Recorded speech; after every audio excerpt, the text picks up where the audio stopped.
السلام علیکم خواتین و حضرات۔ اپنے مرشد کے علاوہ کسی اور بندہ مومن کی طرف رغبت پیدا ہونے لگے تو کیا کریں؟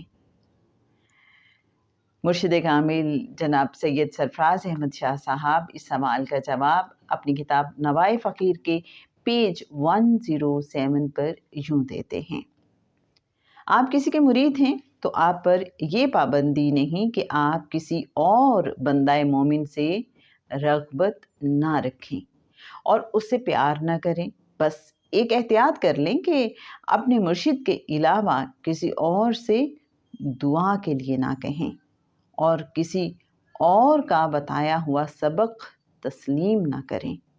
آپ ضرور ان کے پاس جائیے، سلام کیجیے، ان کی خدمت کر سکتے ہیں تو ضرور کریں، اس میں کوئی حرج نہیں۔ اگر وہ پڑھنے کے لیے کچھ دیں تو اپنے مرشد کے سامنے رکھ دیجیے: جناب فلاں بزرگ نے یہ مجھے پڑھنے کو دیا ہے، میں پڑھ لوں۔ آپ کے مرشد آپ کو گائیڈ کر دیں گے۔